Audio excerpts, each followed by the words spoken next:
detective. Thrill me. Thanks for joining us. A bit of sword and sandal, Jared, which is not usually our style, but it's made by Steve Kostansky, who has a tendency to make something out of nothing, really. You can take $10 and turn it into a film. So tonight we've got not a remake, a continuation, a sequel, something of the Deathstalker series. Pretty much a remake, isn't it? Like, I don't know. I haven't seen the fucking original, but I've heard it's, pretty sort of cheap fare. But before we get to that, let's do a run through of what we've been watching. Unfortunately, we haven't been able to touch base with Tulsa King, so just letting people know we'll have to have a week off without the Tulsa King. yeah, we'll get back on it. Oh, yeah. Can't wait. All right, okay. I kept watching Mr. In Between, which I'm enjoying, which actually has a slight connection to one of the other movies I watched that dropped on Netflix, which I believe you watched as well. I also finished, finally, Last of Us Season 2. I had only watched the first 2 episodes. Yeah, right. So I went through and I smashed out the last 5. Look, I enjoyed it. It's not as good as the first season for me. But I was initially, not real big on Bella Ramsey at the start of the Season 2. I kind of was not vibing it. But she gets better as the season runs along. The best episode of the series of the season is actually got Joel in it. So you can kind of see why I think people are a bit, not jumping out of their skin about this season as they were the first season. And, I understand that. The game also had similar issues because you don't have Joel. But I enjoyed it. I'll be interested to see what they do with Season 3. I like the actress playing Abby, Jared, but I wanted someone with a bit more beef because that's how the game portrays her. Yeah. As kind of a real sort of someone who could really kick some ass. But I think they might have done it to sort of make her and Bella Ramsey kind of similar in terms of a fight situation. Mm-hmm. So, yeah, look, I enjoyed it. It's fucking very well made. Very well made. They're clearly spending a lot of money on it. And there's a couple of emotional sequences. They do mix up how things come out, which I appreciated. How they're going to come out in the game, if you've seen the game, but they do it a little differently, which I appreciated. Jared, I mean, this is not the usual fair mention, but I watched Love on the Spectrum, Season 4. Oh, you can't beat that shit. Great stuff. You cannot. It is the best dating type of show out there because these people actually fucking give a shit about each other. Yeah, it's like the perfect sort of antithesis to shit like maths and all that kind of bullshit. Farm Wants a Wife. Every time I see an ad for that shit, I'm like, I want to scratch my eyes out. Farm Wants a Wife. Any of it. And let me tell you something. There's more success in Love on the Spectrum than there is in any season of maths. At one point, maths for one couple had stayed together in 10 years. Yeah. What sort of fucking strike rate is that? Yeah. Rubbish. Bullshit. Okay, then I went into some film. I started watching a series on Netflix called Murder in a Small Town. Watched about 3 episodes. It's got Donald Sutherland's son. Never even heard of him. Not Kiefer? Not Kiefer. No. Yeah, the other one who was is the one that was in Lost Boys 2? I don't know. Was he in Lost Boys 2? Because there was a brother that popped up in Lost Boys 2. I think Kiefer is his half brother. Yes. It's all right. It strikes me as like your classic kind of free to air television type of stuff. But it does the job. So far I'm really impressed.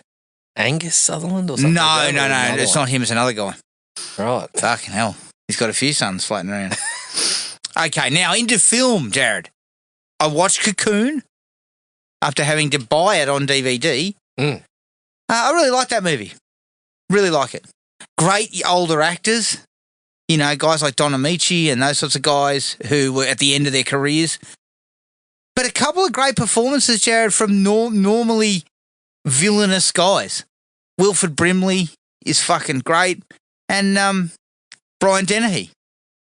Just nice performances, a nice film, asked some interesting questions. Yeah, nobody happened to ask Dana if they could fucking have a sandwich on his turf or anything like that. No one mentioned. Yeah, no one said, "Can I get a bowl of soup?" Get the fuck out of here! You're going to jail. We'll be marching you to the county very shortly, my friend. Eat your fucking sandwich. As soon as someone walks through Hope Dana, he's like, "That guy better keep moving." All the way through, buddy. Yeah. Sheriff, the fucking, we need some dollar coming in. No, don't worry about that. Tourist dollars. Fucking Sheriff Teasel, tourist dollars. And guess what? Rambo had a wad of greasy notes out of his bedroll that he was willing to part with. I watched Woman of the Hour, which is about... It's the game show. The game show, the guy that was on, the fucking serial killer who was on The Dating Game. Yep, I have seen that one. I liked it. Good performances. Excellent performances. I thought that from a directorial standpoint, because it's actually directed by Anna Kendrick as well, I thought there was some good work there. Like there's some talent. She's got talent there. I thought the guy playing Rodney Alcala was fucking excellent. Yeah. But I think the problem for me, Jared, is they had a really interesting angle. They positioned a lot of stuff about how females brought him down. Like that was part of the story. They had the girl in the audience who'd seen him before, who went to the cops. You had Anna Kendrick getting a weird vibe from him, and then you had the whole thing about the girl who actually did run from him. I appreciated all that, but you spent too much time with him. Yeah. So you undercut that. I recall it all. Like having all the pieces in place, but just not quite coming together. It didn't, because it then became a very rote sort of, this is sort of the story of Rodney Alcala, not the story of these girls who had a fucking, were impacted by him. I thought it kind of cut itself off there, which was disappointing because it was well made. Like it was well made. It was well directed. It had a lot going for it. But I thought it was okay. Then, Jared, on to Thrash. Thrash dropped on Friday. Yep. Now, I said to my wife, Thrash is very similar to an Australian shark movie called Bait that came out, 10 years ago? 10 years ago, yeah. You know, there's a hurricane, the levees break. Next thing you know, the small town next to the ocean's full of fucking sharks because it's now flooded. Look, that's a perfectly good, like ridiculous, but Crawl, for instance, got that fucking, knocked that on the head perfectly. Yep. This one was just, like, I thought the shark stuff was all right. Shark stuff looked fine. And I actually appreciated it because they shot it at Docklands. Yeah. And most of that looks good. Looks like it was actually shot on soundstage, legit fucking buildings and that. So I appreciated the effort in it. But you don't put the characters together. No. Like, you need to get all those fucking disparate characters in one house. Well, I don't necessarily think you needed to do that, but... Or you had to bring them together somehow. Points, you can have them crossing over in certain ways, but... They didn't even bother. It was like a shambles in that regard. Yeah, because you had the pregnant woman, the girl that was stuck in a house who had, like, agoraphobia or whatever, anxiety. Whose story doesn't really... go anywhere, well, nor does the pregnant girls. No. And then the Jimon Honsu's character, who's chasing her the whole movie, they see him for like 2 minutes. I know. And then the fucking family in the house cross over with nobody. I know. Their whole story is completely separate. Yeah, and they don't even see them. They just cut to it and then come back. They don't even, like nothing. It was, but I also, I'm just kind of, when I saw all that, I'm like, who wrote this? But my thing was, why have you even got these guys? Like none of it was vaguely interesting. Because that's right. That's the problem. Like none of the characters had a story that was worth following. The only good bit was Matt Nable fucking screaming and calling everyone cunts. But that's the thing. If that had been there, it would have been pretty good. Because the stuff when you've got, scenes with like Nable and the kids and all that sort of, there's a bit of life there. Yeah. But then, because we don't actually construct a story anywhere in there, it's a fucking shambles. What a fucking waste of Jaimin Honsu's fucking time. Oh, talking about fucking hell. Like that guy's a fucking great actor. Yeah. Give him something to do, for Christ's sake. Exactly. He does have the funniest fucking line though at the end. Yeah. Where he's telling the story about the hippo. Yes. Yeah. And the bloke goes, Did you run back to your hut and grab a spear? And he goes, no, I went back and called the police and ate some pizza because I lived in Mozambique, not the fucking jungle. He said, I went to my apartment, called the cops and had some pizza because I lived in Mozambique, not the fucking Jungle Book, you idiot. That was good. Fucking piss funny. Good. But you know, he's also on the boat with Shai Hansen, who's a character, like an actor that's got a bit of pep about him. So we just got why are those guys not more involved? When I saw the stories, I'm just like, there is no story. With these it's just characters meeting each other who don't have fully formed stories, and then some of the characters don't actually meet each other. Like they just fucking deal with Matt Nable's bullshit for the entire movie. Nable was probably the best thing about it because he had. Because he was on there, he's following the hair trigger, fucking firing up at everyone. But he was the sort of almost a villain of the piece in some ways. Kind of, yeah. But he had he at least got to have a bit of fun with that. And, I think but also you position the Great White in there. Yeah. And then you only really use it the pregnancy angle because she's given birth, which I will say that was actually a rare, not intriguing idea. I mean, it's nothing new, but the idea of having to give birth in the fucking water and the idea of like there's sharks everywhere and she's trying to protect the kid that she's only just had. Yeah. That could have had some fucking emotional weight if you put a bit of work in. But no, you don't. You think, this is a Netflix film. Yeah. But then actually, no, it was actually a Sony movie they were going to put in cinemas. They sold. Yeah, fucking, they made the right call not to do that. Jesus, guys. Look, it wasn't the annoying thing about it is if anything had worked in that story, I probably would have really enjoyed it. Yeah, but it just didn't. None of it came together. Balls raw. But it's fucking raw. Fucking hell, it was roaring early. I'll tell you when it started roaring. Adam was with the meat truck. Because as you fucking meat truck, as you said, with like a pipe, slop, and then I'm sitting there going, "Why is this bloke trying to escape a flood with the fucking?" Why was he trying to cut the corner? Well, he's trying to cut the corner, and then I was like, "Oh, that's right, it's the meat truck. Of course, he's not going to fucking drop that load because, as expected, that comes into play." So, come on, guys, just a shambles, really, just a shambles. And again, I don't even, like, you didn't need that. Well, I look at it, people would be like, oh, AI wrote that movie. I'm like, I wish it had wrote the movie because it would have made the characters cross over. Might have at least fucking cleaned up some of the issues. Yeah. So Thrash was not great. It was not. And then me and my wife decided to touch base with another Netflix movie that still has me scratching my head about Netflix's choices, Jared.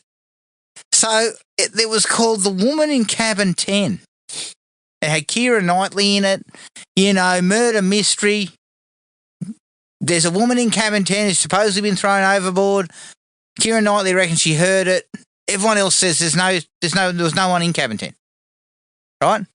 So there's a fucking conspiracy. She's trying to unravel it. She's a journo. They're on like a cruise ship.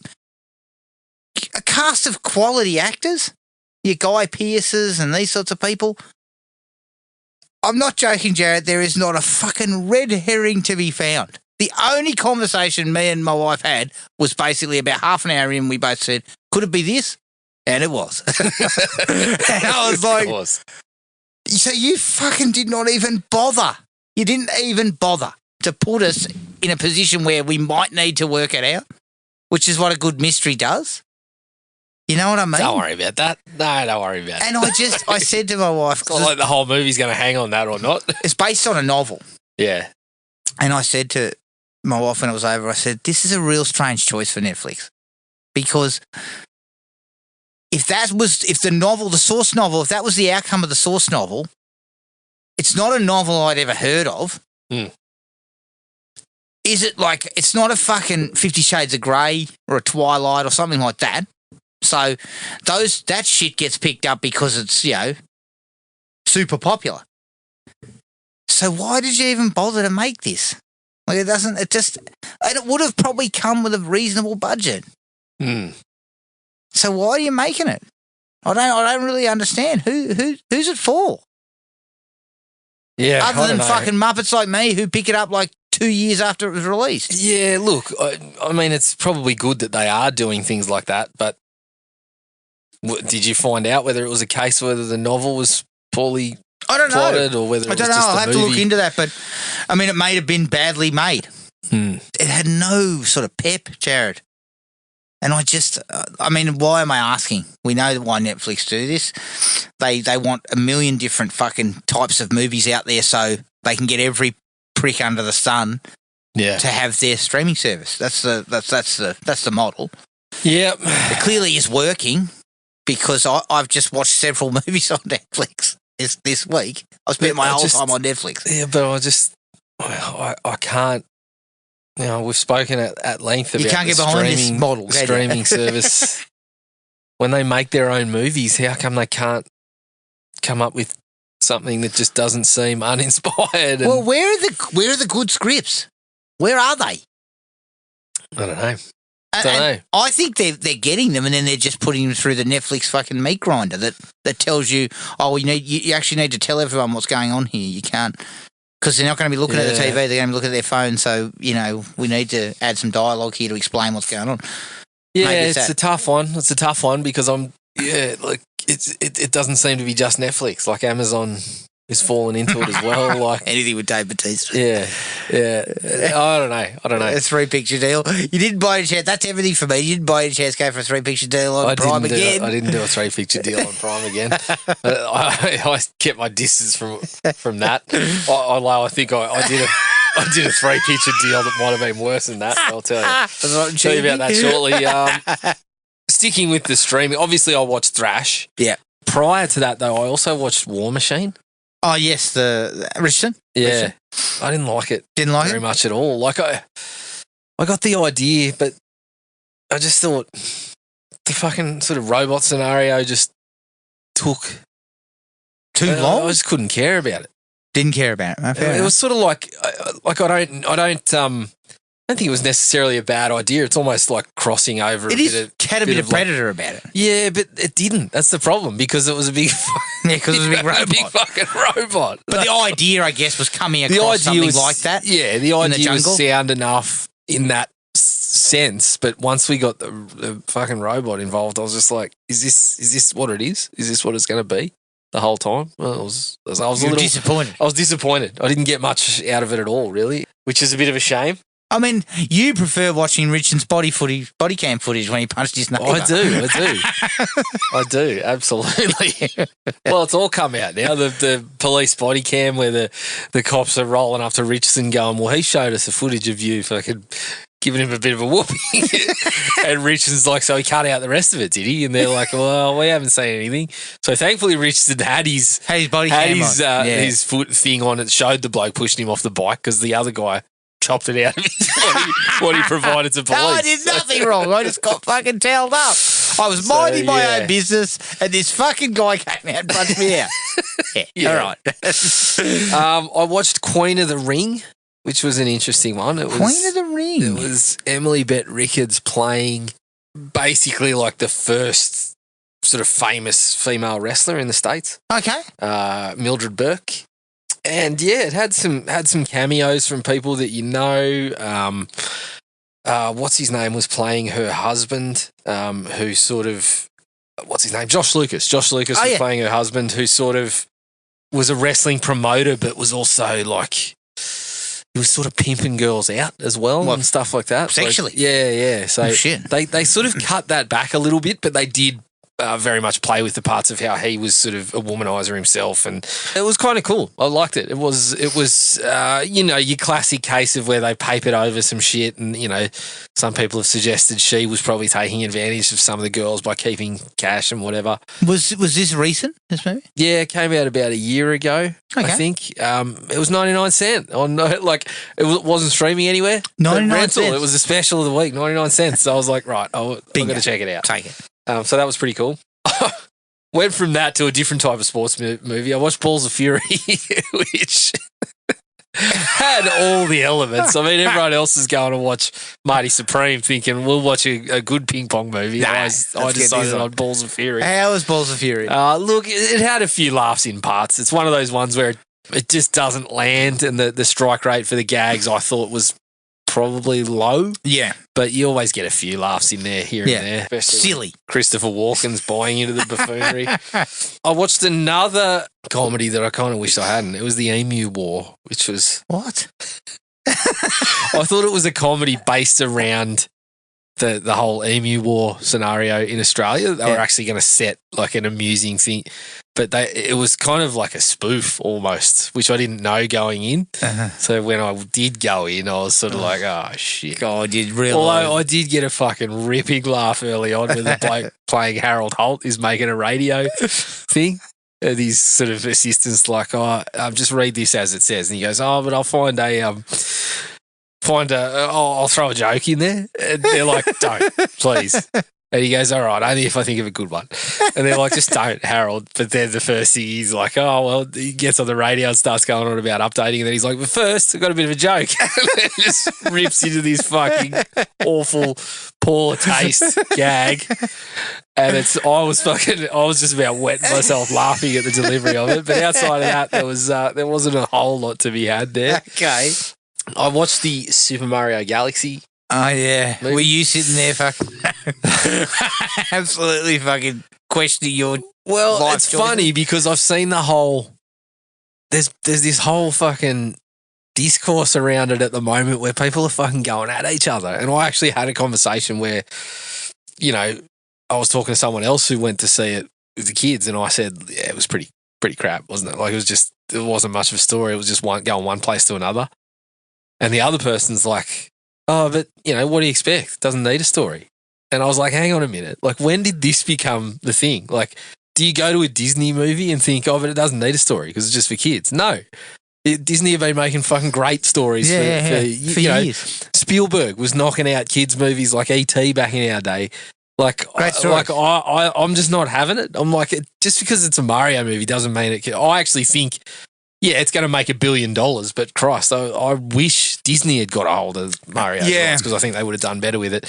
But yeah, there's this whole thing where people are going back and forth online. Of course, it's online. People getting stuck into it. Is it on Reddit? Yeah, it'll be on Reddit and all those sorts of things. Don't worry, it'll be my TikTok feed. On your TikTok feed. By the end of the night, yeah. Along with Chuck Norris AI. But yeah, it's kind of like... I enjoyed it enough as because I like going to the movie, so I enjoyed it enough as a movie going experience. But I was just like, you won't be rushing out to get back to it. But yeah, I was just like, there was no story, and it was kind of crap in that regard. I don't think that's the default that it has to be. No, I think you can sit down, watch a movie, say, yeah, I enjoyed it, but there's problems with it. And not go, oh yeah, but it's a kids movie. What do you fucking want? Well, I want kids movies that are good, like E.T., like Disney. Well, how do we teach the kids what a good movie is? Well, that's right. I don't think just kind of roll out shit that's got no fucking storyline, lots of bells and whistles. The kids are going to get used to this. Yeah, give kids some credit because they can sniff a good story. Yeah. So, and when you get older, you want something. That's right. You don't want shit that just blows up or yeah. Like you should eventually start wanting more from your films. And that was kind of the situation I had. I'm not gonna fucking rag on anyone for saying they enjoyed it, but and Jared, don't tell me it's okay that it had a shit story or no story. No, that's all right. But this is the reason why I think the younger generation's buying into some of the older films. Yeah, that's right. Because they're fucking good. They're great. And the attitude wasn't, it's a kids movie, we just fucking roll out slop. And, but it's Mario. The games didn't really have a story, but that doesn't matter. Like, it's a But that's famous a computer character. game, It's a motherfucker. famous That's totally character that different. has the bones of something that you can turn into a good story. Like, anyway, that was a whole sort of rabbit hole that I went down. The package deal. Well, I watched a bit of TV. I'm still working my way through Buffy, so we're about halfway through the first season. The package deal. The package deal.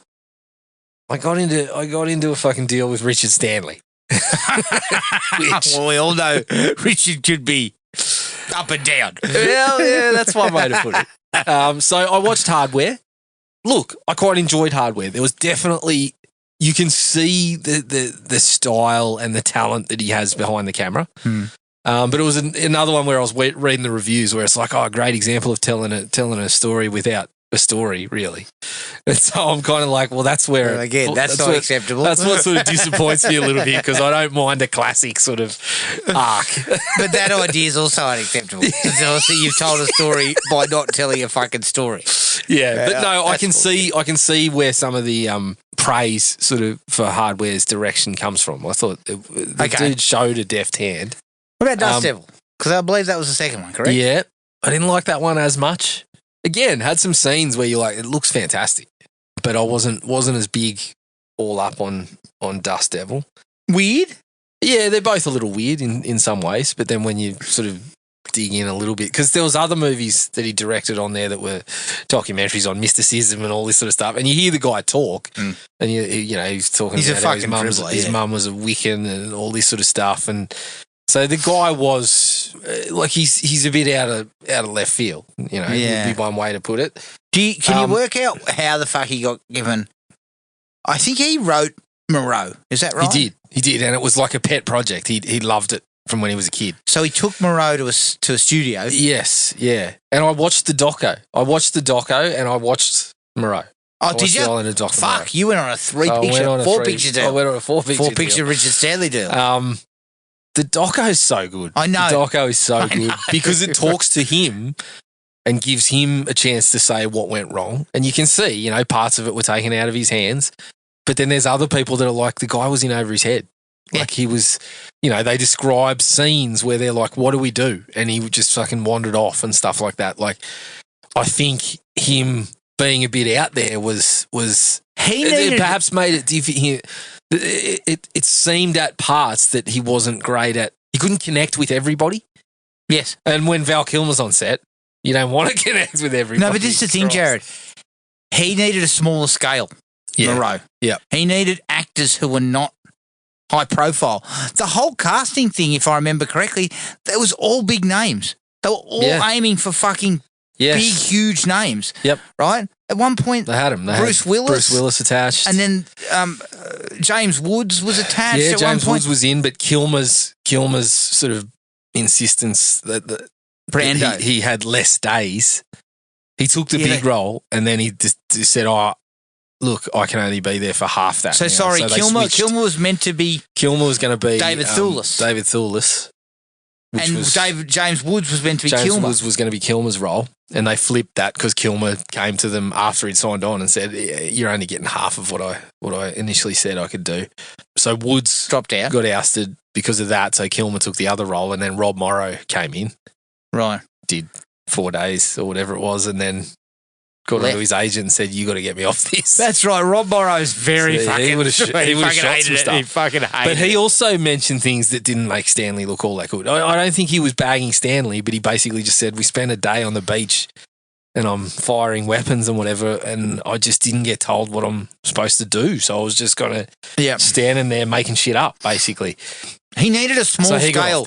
He did not need big egos getting paid big money. Yeah, and it sounds like, you know, Stanley's vision, if he had been with a whole bunch of people that were completely aligned with what he wanted to do and it didn't turn into a shit fight and you didn't have Marlon Brando, holy shit. Expecting that a small midget should be involved in every fucking scene. What happened there? And taking his lines through an earpiece because he didn't learn any of them. But he'd been doing that forever. Yeah. Even in The Godfather, he was doing that. And it was written on Robert Duvall's shirt. Yes, that's right. But that doco, the Lost Soul doco, is just so good. And I'll tell you who comes out great in that. There's a few people that come out pretty well, but Fariza Balk comes out. She comes out real well, great because she She kind of stood by the guy, yeah. She stood by and, you know, showed a bit of morals, but she comes across as a really in the doco just fucking down to earth. Yeah. Quite normal for someone that's, you know, again, had an upbringing that was a bit out there. Yeah.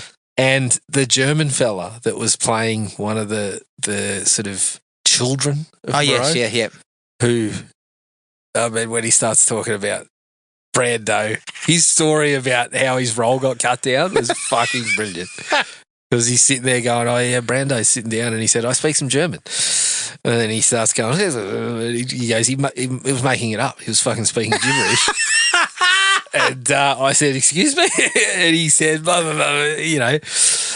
And then he goes to the little fella, Nelson De La Rosa or whatever. Brando comes up, he goes, oh, I speak a little Spanish. And he said he went, blah, blah, blah. And then did the same thing, made up some bullshit. And someone, I think he just kind of said, oh, yeah, great. And Brando goes, I love this guy. And then he goes, next thing you know, he was taking the role that I was in and I had 4 scenes.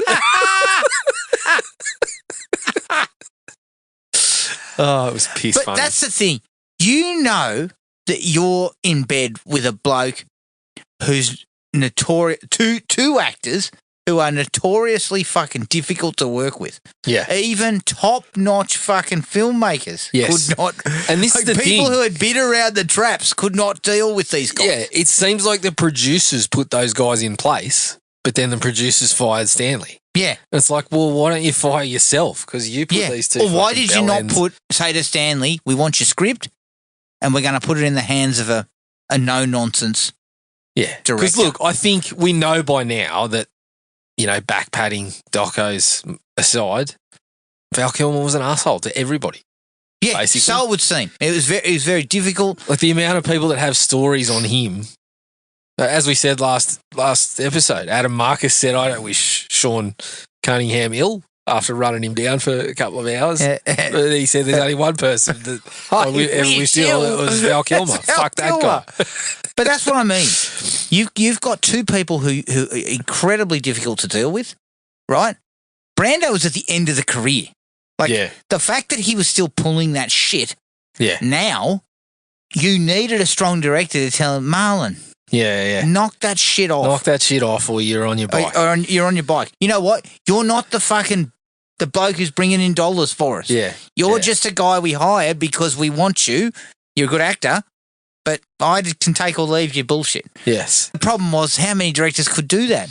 But Kilmer needed to be told that too. Kilmer needed to be told, we don't care how big you are, you just got to, you're not going to get a bit. And I think by the end of Kilmer's career, even slightly before the throat issue, you know, the illnesses, that was happening. People just weren't hiring him to, you know, weren't putting up with him. Yeah. You know? But yeah, again, the German fellow, I mean, he mentions that time when he's like, Kilmer comes and sits down and goes, oh, I loved your work in so-and-so.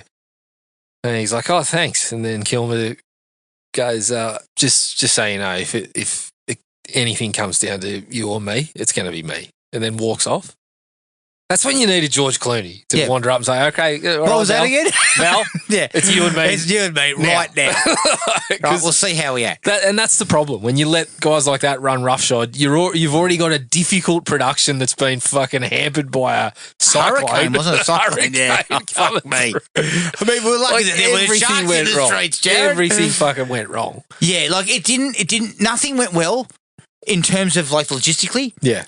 But you also had a very, very green director. Yes. Working with people who were not going to toe the line for him.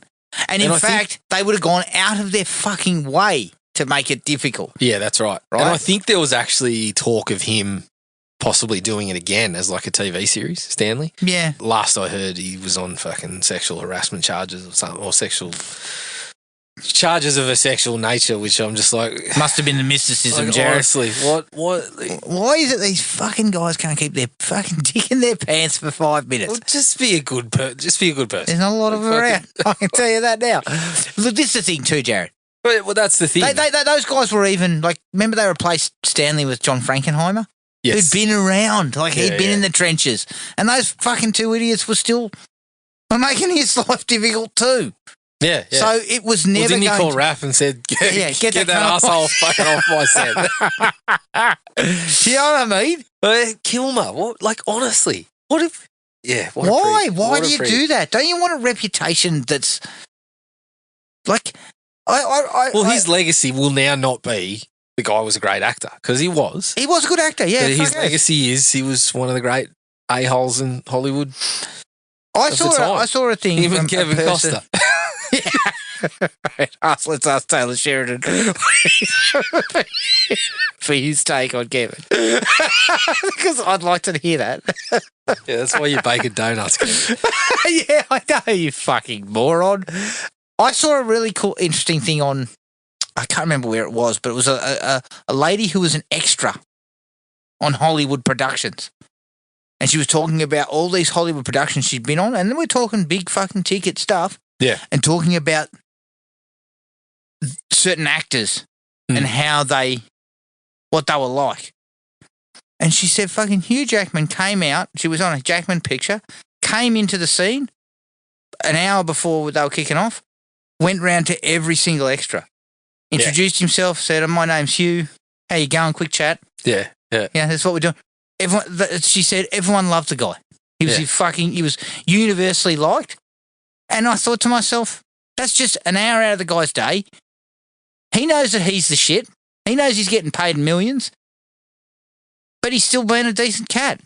Yeah. So there's nothing wrong with that. I don't get these fucking guys.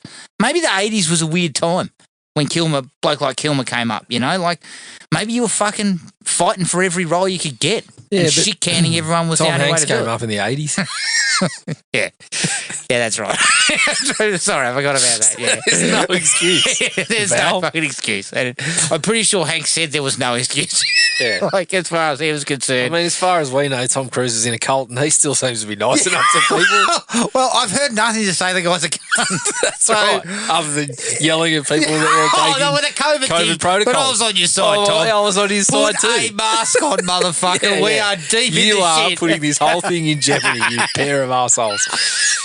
So yes, agreed. How was Moreau?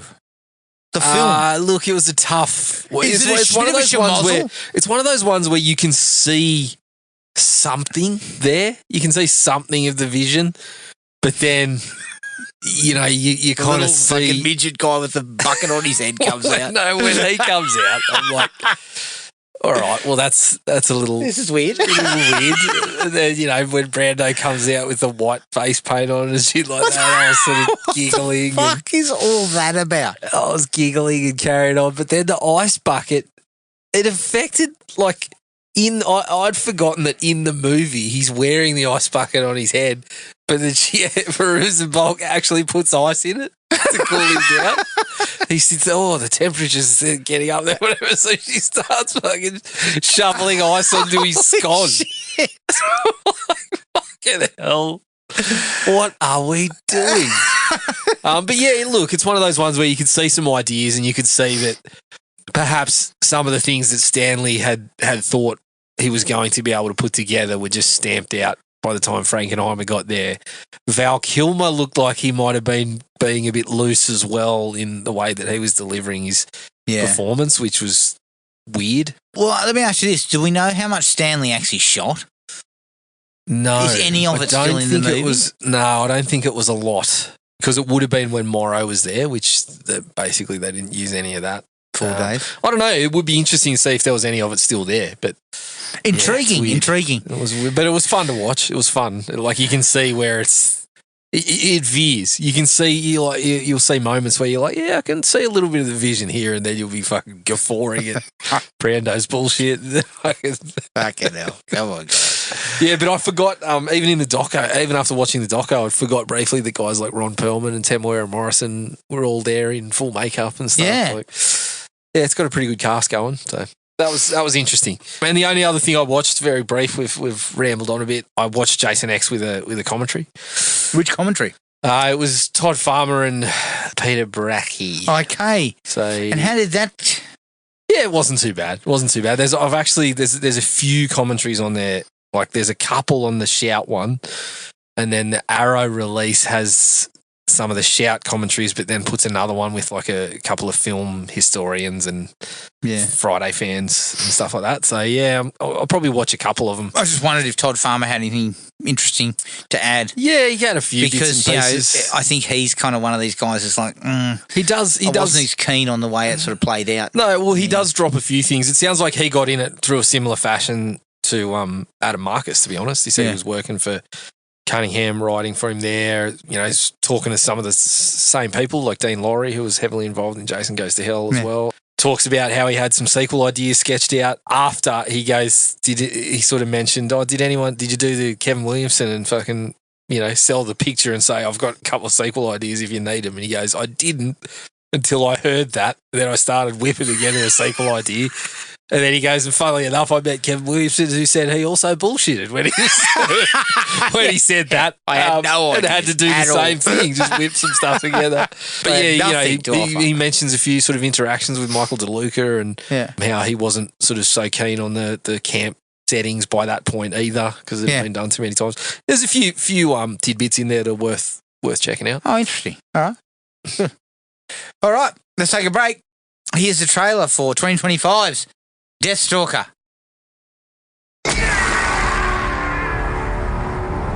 Who is he? They say he was once a knight. Before the war against the Dreadites. A surgeon with a sword.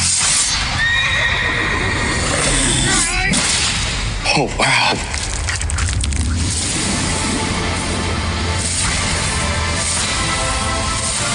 He answers to only one name. What name would that be?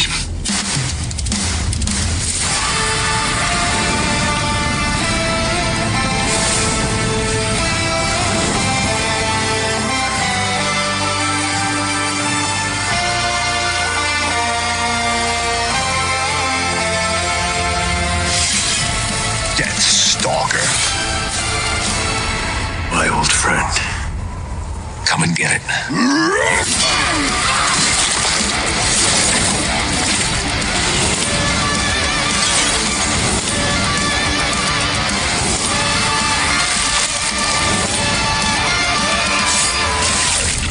The mighty Deathstalker!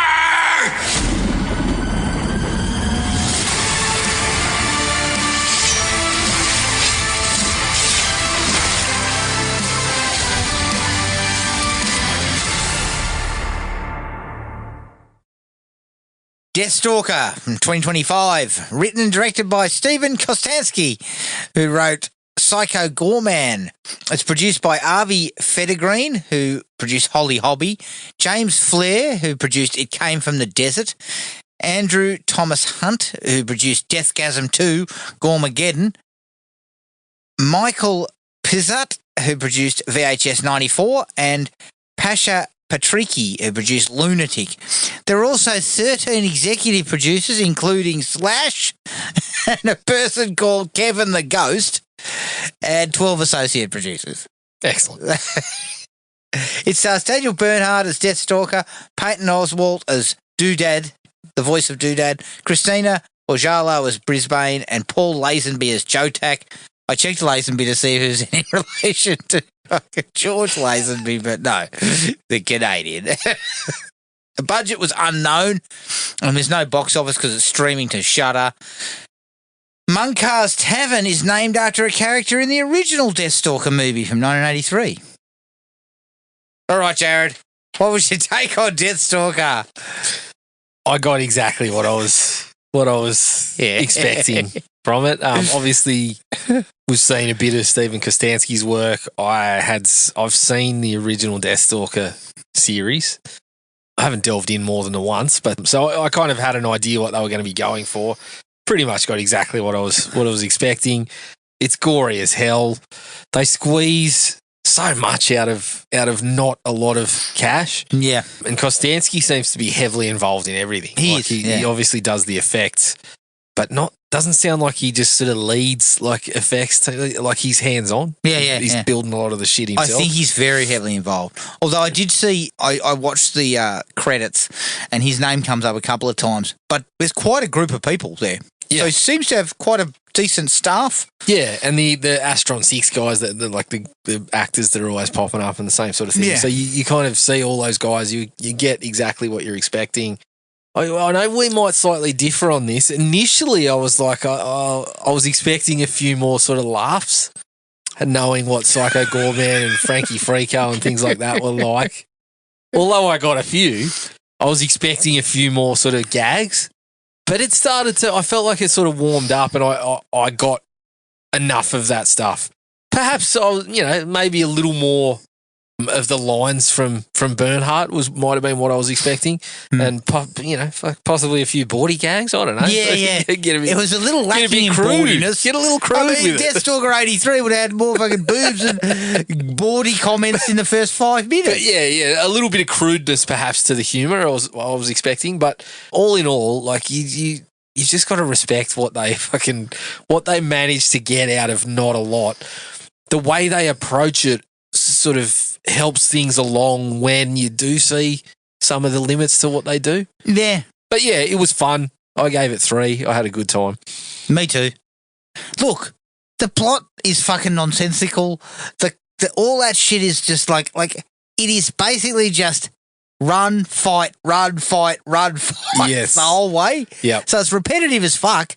But the fact is, you cannot put a price on fun, Jared. No. You can't. No. And there's not a movie out there that I do not hate any film that has a bit of fun with itself and understands we're just taking the piss, right? But you add the extra layer that these guys are working with fuck all. Like, could you imagine what these guys could do with 20 times the budget? Yeah.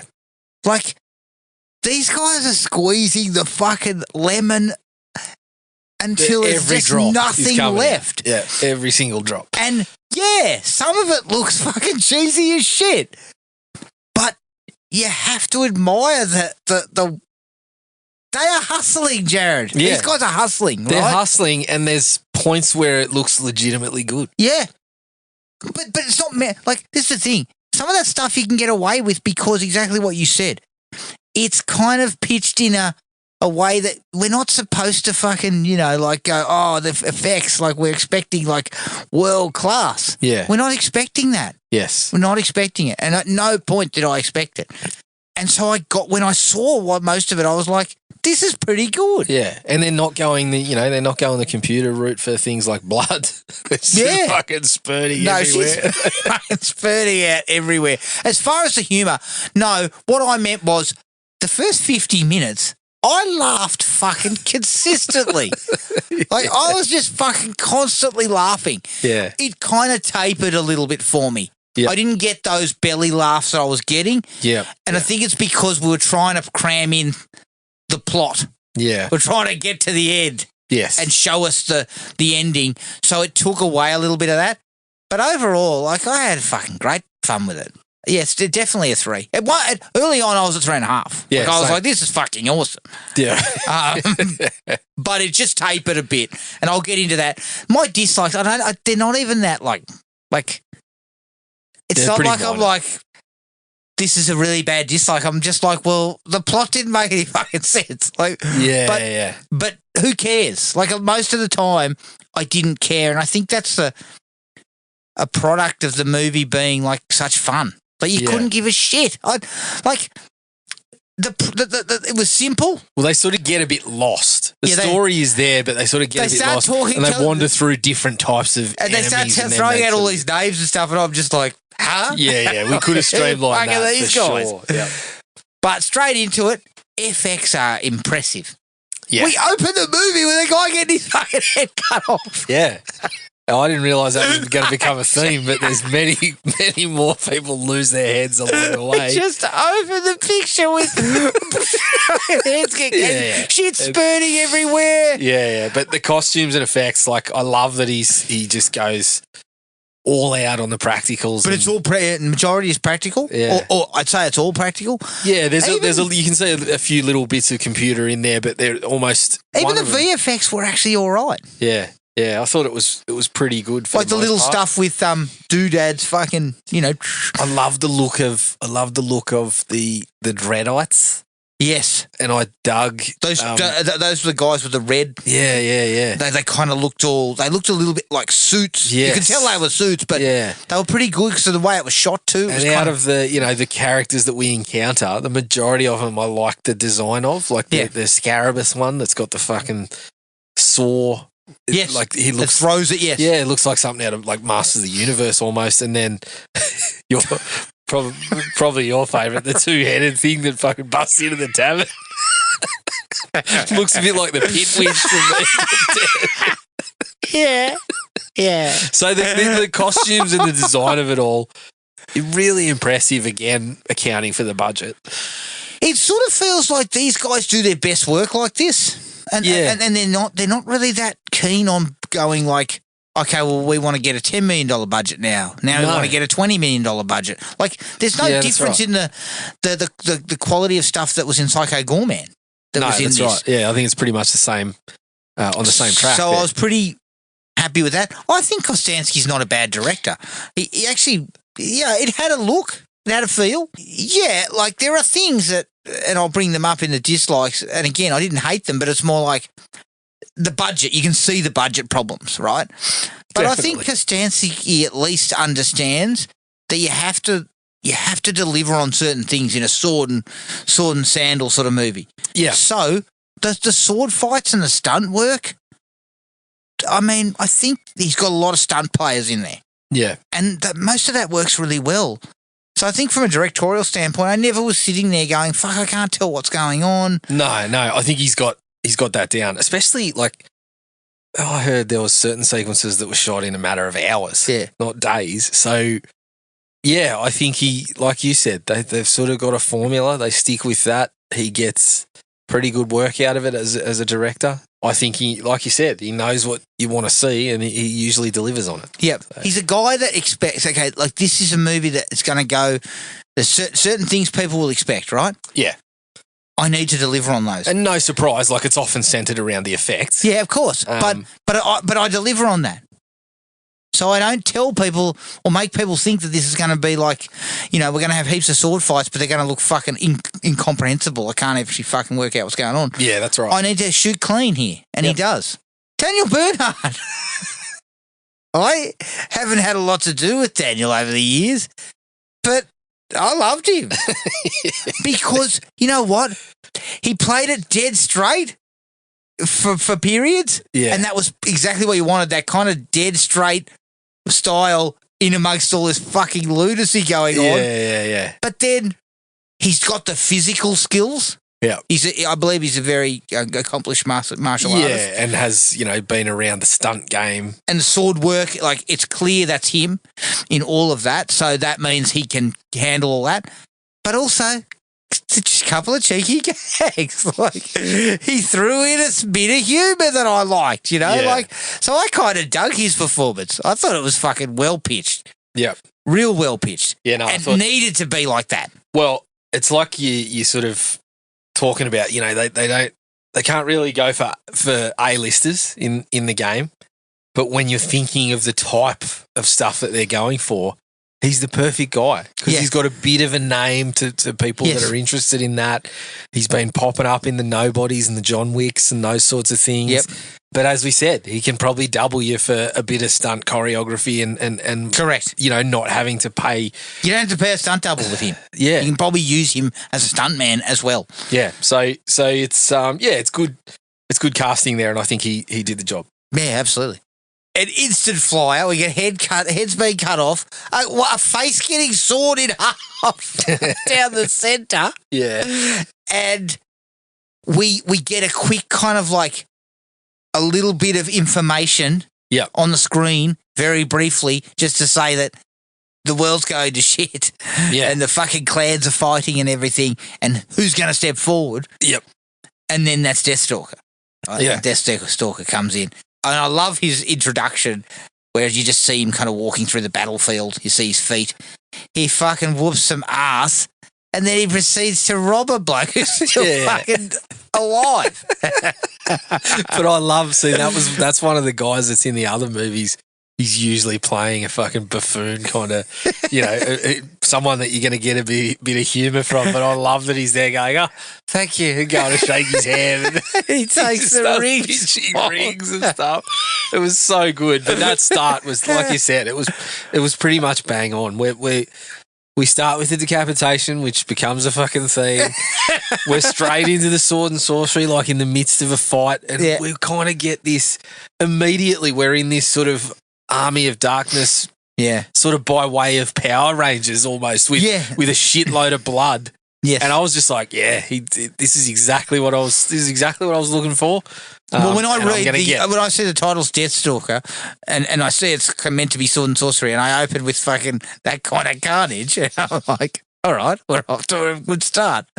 Yeah, I think that's and it's like you mentioned, that sort of, we start with the humour. We know that's kind of what they like to do. I mean, some of their stuff is out and out like comedy, like stuff like The Editor is almost a flat out comedy.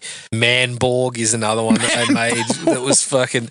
They made that whole fucking thing in the garage on green screen, basically. Jesus Christ! And it was pretty much just like action, but spoof. Yeah. We're going to spoof this shit as cheaply as possible. So that's where the tongue-in-cheek vibe helps you buy it when, the effects show their limits, or they don't have a lot of cash, because it's this crew that fucking do this for a living and squeeze, like you said, they squeeze every fucking drop. You're just on board. Yeah. So you kind of it's hard not to like it. Yeah, you're in a mode just to overlook shortcomings. Because they're not trying to be serious with it either. Yeah. Like, they're not trying to say to us, well, this is a serious movie, we're doing the absolute best we can. They are doing the best they can, but they're also, the limitations are there, they know it, and they know that the tongue-in-cheek nature of the script is going to work in the favour. Yeah. And it does. Yep. I fucking love where we finally hear his name and we see the title on screen. He turns up to the tavern. Yep. Some bloke has some fucking problems with him. One of these guys. He starts yelling. And then those other guys are talking in hushed tones. They're like, oh, but he fought in this war and that. He's what's his name? And then he goes to say Deathstalker. Then the fucking door to the tavern bursts open. Some sort of fucking crude creature with two heads goes, Deathstalker! Yeah, and you were loving life when that sort of shit was happening, weren't you? I was fucking loving it because one of the heads keeps going, like this to the fucking camera. Yeah. It was funny because you could tell, I think that was the one that looked like it did, the mouth possibly didn't move quite as freely. Yeah. So it's like, all right, well, one of them's going to do most of the talking and the other one's just going to scream. But I also like, that's where you get the first bit of Bernhardt as exactly what you want when he kind of goes, flicks the bar guy a coin and goes, for my food and drink. And then he kind of turns around and then turns back, flicks another one, goes out for the chair. No, my personal favourite bit was the two heads go like this. One of them says, we're hungry, and the other one goes, I could eat.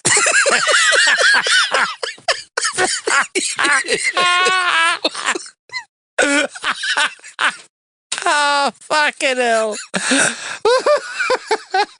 I was laughing for fucking 5 minutes after that was over. Yeah, it was pretty good. I also love, we're starting to get into, it's not even really spoilers, but we're starting to talk about exactly what's going to happen. But I love where he fucking jams like the sword through one of them and basically kills it. And the other one still fucking starts just like yelling and carrying on. And then he comes riding back and throws the other fucking bit. We're going to fucking pound you into the ground or something. He's fucking screaming, and then he gets the sword in the head and fucking drops dead. Oh, yeah, that was excellent. I like that. One of my favourite bits, and I couldn't fucking, again, when he goes to see the witch Yeah. And she goes, get out the map.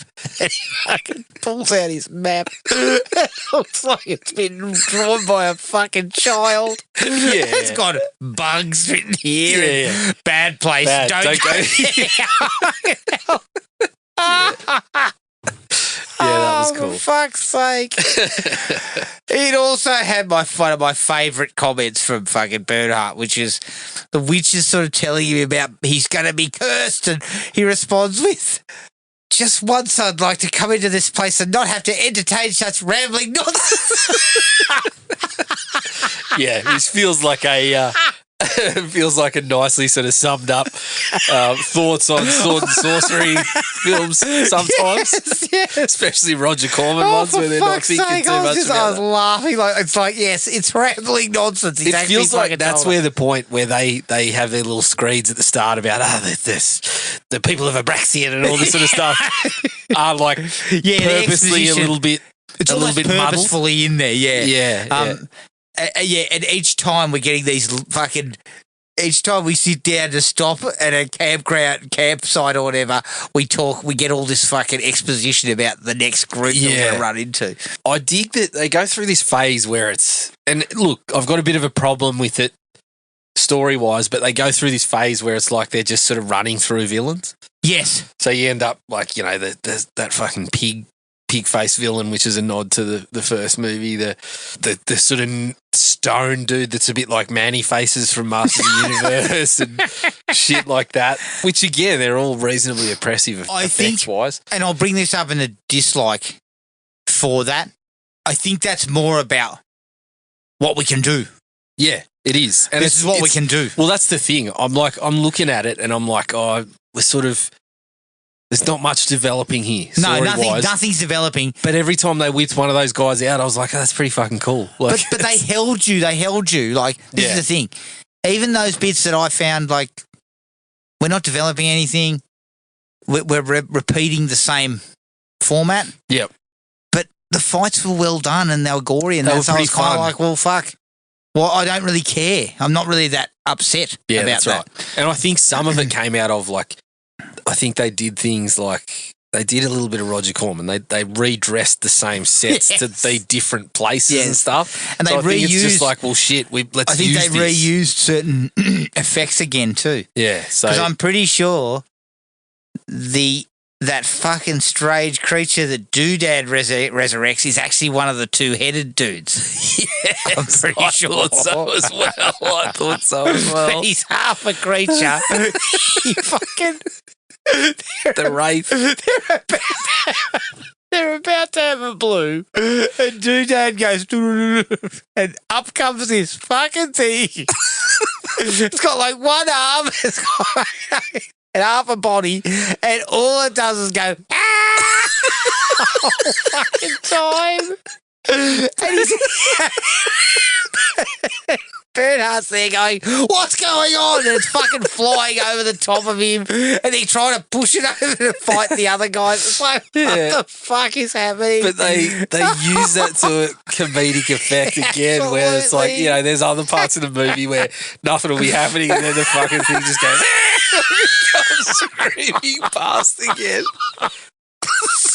I was fucking wetting myself, like, and especially when he comes face to face with Jotek or whatever. Yeah. And just in the background, you see the fucking thing go flying out of shot, and it goes, as it goes. Oh, holy shit. Yeah, I did get a few laughs. Fucking laughing non-stop at that. Yep. But there was also like, and this is the thing, it got in my good graces. It was in my good graces by then, Jared. So even the sequence where they're trying to break into the castle, they turn up on that castle, and like they're going to sneak into the castle. That's where they meet Brisbane for the first time. Yeah. They see the pig face guy. And fucking Bernhardt's there, him and fucking Doodad are bickering at each other, Bernhardt's there going, this is fucking disgusting. It's hitting like a pile of corpses. Yeah, it's gross. And then he goes, you shut up. You shut up, says fucking Doodad. Like, it was just it's such a simple fucking scene. Yeah. But the vibe was there. I got the vibe of how fun it was. Yeah, definitely. So I really appreciated that. And they come across that camp. Yep. Like, this is what I love. Like, they come across that destroyed camp, and there's fucking guts lying around in Everywhere. piles. There's heads removed. There's fucking shit going. Like, I was just like, there's people's skulls caved in, and I'm just like, this is what I mean. Like, you really kind of making the most of everything. Yeah. So every time we turn up to something, it's a grotesque fucking. It's just on, like everything's happening. So again, I kind of appreciate that kind of filmmaking. Yeah, definitely. And it's just using every little bit of. I think they mentioned some of the bodies were from another fucking film, and they just fucking took them and like strewn them all over. I think they might have been because I think those guys were dressed very similar to the first attack. Yes, so I think they just grabbed them, might have been reused them in there. But yeah, like you said, it's all fucking balls to the wall. I got a good laugh too when the guy goes, when they finally meet whoever's at the camp, whoever destroyed the camp. I think it might have been the guy with the fucking throwing star thing. Yeah, no. yeah. And he goes, "You can't escape us." And he goes, "Yes, I can." And he just fucking runs off. That was cool. I felt a little bit fucking Jim Carrey type. I know. And he lays on like the tough guy response, and then just goes fucking just takes off. I like, again, simple but effective comedy too. Yeah, no, it was all that stuff was exactly what, and the first Deathstalker wasn't like that, but the second one was more like the second one was almost comedy. So was the first one more? The first one was more like Cheetah's Chips, Conan rip-off sort of stuff. So a bit more serious? Yeah, I was trying to be, but it was a Corman picture. It's just like... Never serious. Yeah. But then the second one, Deathstalker was actually trying to drop comedic lines and stuff. Okay. It was a different actor, and it was full-on, almost like attempting to be comedy. I think that was a Jim Warzinski film. Yeah, Jim Warzinski. Sorry. Warzinski. I actually kind of dug Deathstalker actually kind of being, spoiler alert, but kind of killed. Yeah. Because I didn't actually expect it. Yeah. No, I didn't expect it. I didn't expect him to be killed. Yes. And it also kind of raised the stakes a little bit. Yeah. And it kind of, you're kind of then wondering, well, how the fuck's he going to come back? Yeah, that's right. I appreciated that little angle. Yeah, and pulls back one of the previous gags and stuff like that. So yes. Yeah, I thought that was good. It actually threw a little bit in there. Yeah, he gets brought back to life by that fucking moss creature or whatever he was hugging earlier on. What's going on? Oh, that's right. That's right. I also enjoyed, so there's a fella, I believe his name's Connor Sweeney, who is one of their actors that pops up in all, like he was the lead in Frankie Freako. He plays the sort of prince. Yeah. I'm kind of cold. that sequence, I got a couple of laughs out of that. Can you get my blanket, please? I love when he goes, yeah, and he starts going, "You're going to hate me, but I'm a little kind bit of warm." The bit that made me laugh the most in that whole sequence was where, his demeanour was quite funny throughout and gave me a few laughs. But when they start pulling swords, and they go back to the old guy, and he fucking whips out little I was like, yeah, this is pitched exactly where. And then old mate I'm keeps the type fucking of idiot that's going to laugh standing all behind him and going, and trying to fucking hide. Yeah, I love that sort of stuff. And it wasn't too long after that, like that's heading towards the end of it. But when we finally meet that, what was his name? Necromemnon or whatever, I love the fact that he was just like a human. Yeah. There's always one of those kind of, he's the fucking warlock or whatever. Yeah. So he was just a human, but I love where he's going on. He's cackling and talking about Cycle and all this sort of shit. And then I think it's the Wraith coming over with Deathstalker. And he stops and looks up and he goes, "What the fuck's that?" Yeah. Again, so simple. Not really any creativity to the line other than it's just a well placed bit of fucking. That was kind of cool that you bring back the Wraith to kind of drop him in there. Yes. So here's this fucking screaming thing returning to the picture and dropping fucking Deathstalker into the mix. Yeah, I got a great laugh out of that. I also love they threw in a stop motion skeleton sword battle. Yeah. It fucking looked really good. Well, it looked really good, but it was also, again, it seemed to be a well-pitched throwback. Yes. To those sort of, like, The they Ray always Harryhausen seem sort to of have stuff. a bit of stop motion in there somewhere. And I've, again, because I'm an immature idiot, when the skeletons start trying to kick each other in the balls, like, obviously they no longer have balls, but they both start kicking each other in the nuts. I'm like, yeah, excellent. I loved it. I think that was a must. And I'm surprised it took that long to actually get some stop motion.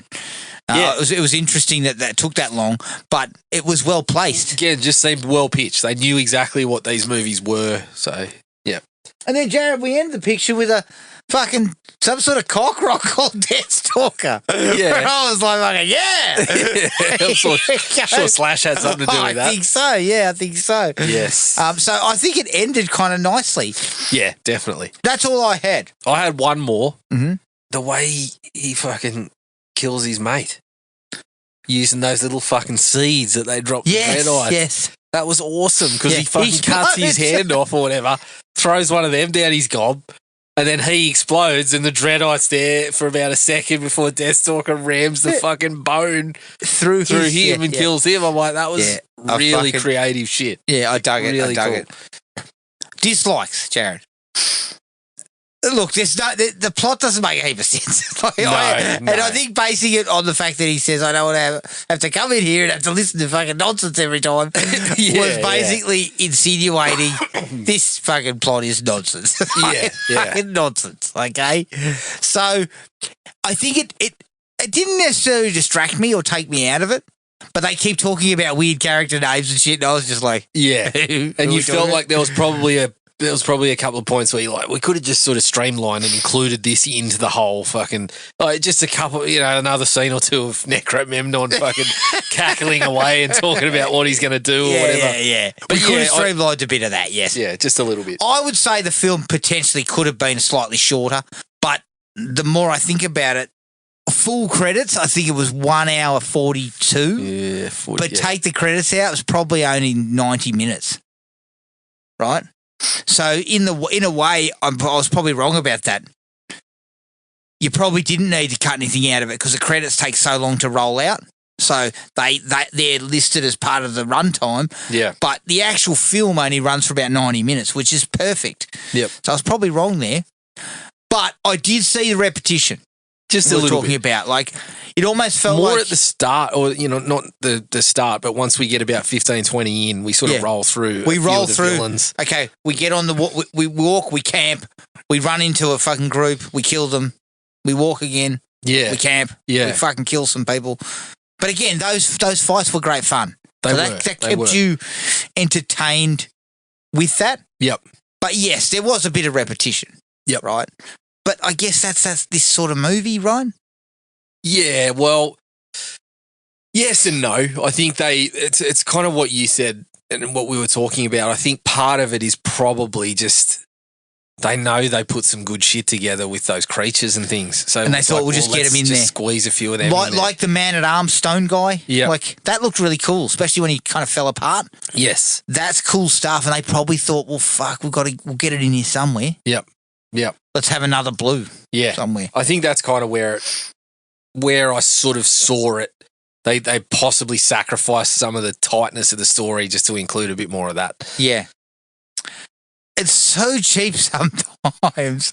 It's almost distracting. Yeah. Like when you see the tavern from the outside, it looked like the fucking shop at Cockington Green. It did. I was like, there was definitely a handful of times where I'm like, it's looking like an episode of Hercules or Xena.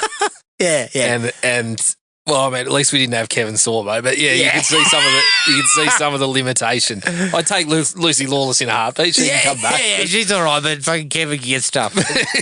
Yeah. There's also the guy with the face that you said was from the original movie. It looked like a pig face. Yeah. That looked like something from Toys R Us. I was like, fuck, what's happened here? That's a bit rough. These guys have picked this up without the fucking shops. But it kind of took you out of the world they built. It was just those couple of moments where the budget is so cheap that you didn't even feel like you were watching a movie. I'll tell you where I saw it the most. When he's walking to the witch's place and he sort of starts to see what's the amulet is sort of tethered to him in a way. Yeah. There's some sort of frog creature, like a puppet. It was really close to the camera. And I was like, oh, that wasn't the best effect. And then the other one was the one-eyed bat, which I loved being there, but every time it came on, I was like, I saw the one-eyed bat. Yeah. It actually played a little better. Yeah. It was one where I was like, oh, yeah, I think they are. The way they made it flying, I was like, I think this one looks almost intentionally cheap. That was my favourite, though. Like, it cuts to, like, fucking the guy, I can't remember his name, who's the cackling guy. Yeah. And it cuts to his lair from the outside. So it's like a big tree kind of thing. Yes. And darkened tree and that. And it cuts to that. It's late in the piece. Cuts to that, and it's got this fucking sort of really kind of scary music. And then the fucking one-eyed bat goes fucking flapping into fucking shot. What about when it's dying and it's kind of sitting there going, like whispering? And the big fella's like, oh, my friend. I did get a bit of a chuckle when that was going on. God. Holy shit. Sometimes you got to go, let's not have that there. Yeah. That's not the way. It's not really an actor's show, guys. No, not really. Like, Bernhardt aside, everyone else, I think, is also hired for their stunt work / acting prowess. Well, Patton Oswalt did his in lines one in a day. So, Jesus Christ. Yeah. Probably in the garage, fucking punching them out. It's not really an actor's film. Like, it's not, you don't get much in the acting department. No.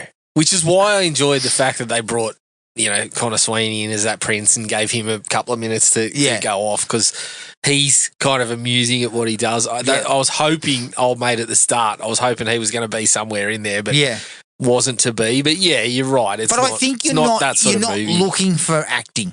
No. And it doesn't matter. Like, that's the key. There's not really enough. That erases some of these dislikes in a way, because it's like, but it doesn't really matter.